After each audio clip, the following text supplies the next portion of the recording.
یہ وہ دن تھا جب مدینہ کی گلیاں خوشی سے جگمگا رہی تھیں، جب آسمان سے رحمتیں برس رہی تھیں، جب ایک امت نے پہلی بار روزوں کے بعد شکر ادا کیا۔ اور یہی دن تھا اسلام کی تاریخ کی پہلی عید کا، جب حضرت محمد صلی اللہ علیہ وآلہ وسلم مکہ سے ہجرت کر کے مدینہ تشریف لائے۔ مدینہ کے لوگ، انصار اور مکہ کے مہاجرین ایک نئی اسلامی ریاست کی بنیاد رکھ رہے تھے۔ مدینہ میں اس وقت لوگ دو تہوار منایا کرتے تھے جو جاہلیت کے دور کے تھے۔ ان میں کھیل، تفریح اور دنیاوی خوشی شامل ہوتی تھی۔ ایک دن نبی کریم صلی اللہ علیہ وآلہ وسلم نے دیکھا کہ لوگ 2 دن خوشی منا رہے ہیں، تو آپ صلی اللہ علیہ وآلہ وسلم نے فرمایا، اللہ تعالیٰ نے تمہیں ان 2 دنوں کے بدلے ان سے بہتر 2 دن عطا فرمائے ہیں، یعنی عید الفطر اور عید الاضحیٰ۔ یہی وہ لمحہ تھا جب اسلامی عیدوں کی بنیاد رکھی گئی۔ 2 ہجری میں اللہ تعالیٰ نے مسلمانوں پر روزے فرض کیے۔ قرآن مجید میں ارشاد ہے، اے ایمان والو، تم پر روزے فرض کیے گئے جیسے تم سے پہلے لوگوں پر فرض کیے گئے تھے۔ پورا مہینہ عبادت، صبر، تقوی اور اللہ کے قرب میں گزارے۔ رمضان کے بعد جب شوال کا چاند نظر آیا تو مسلمانوں نے پہلی بار عید الفطر منائی۔ یہ اسلام کی تاریخ کی سب سے پہلی عید الفطر تھی۔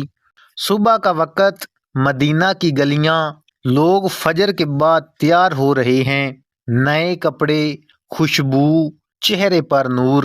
حضرت محمد صلی اللہ علیہ وآلہ وسلم بھی عید کے لیے تشریف لے جانے کے لیے تیار ہیں۔ نبی کریم صلی اللہ علیہ وآلہ وسلم نے حکم دیا، ہر مسلمان پر لازم ہے کہ وہ عید سے پہلے صدقہ فطرانہ ادا کرے۔ یہ اس لیے تھا کہ کوئی غریب عید کی خوشیوں سے محروم نہ رہے۔ نبی کریم صلی اللہ علیہ وآلہ وسلم پیدل عیدگاہ کی طرف تشریف لے جاتے۔ راستے میں تکبیرات، اللہ اکبر، اللہ اکبر، لا الہ الا اللہ، صحابہ بھی ساتھ ساتھ۔ پورا ماحول اللہ کی یاد سے گونج رہا تھا۔ کھلے میدان میں نماز ادا کی گئی، نہ اذان نہ امامت، صرف جماعت اور اللہ کے سامنے سجدہ۔ یہ اسلامی سادگی اور روحانیت کا حسین منظر تھا۔ نماز کے بعد نبی کریم صلی اللہ علیہ وآلہ وسلم نے خطبہ دیا جس میں تقوی کی تلقین، اللہ کا شکر، بھائی چارہ اور غریبوں کا حال۔ لوگ ایک دوسرے سے مل رہے ہیں، گلے ملنا، دعائیں دینا۔ یہی وہ لمحہ تھا جب اسلامی معاشرے کی اصل خوبصورتی ظاہر ہوئی۔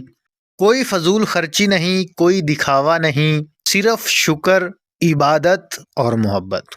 یہ عید صرف خوشی کا دن نہیں تھا بلکہ صبر کا انعام، عبادت کی قبولیت اور اتحاد کا پیغام۔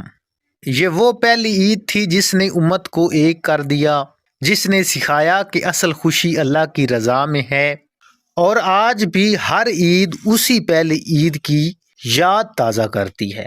اگر آپ کو یہ اسلامی تاریخ پسند آئی ہو تو ویڈیو کو لائک کریں، شیئر کریں اور چینل کو سبسکرائب کریں تاکہ ہم آپ کے لیے مزید ایسی ایمان افروز کہانیاں لے کر آ سکیں۔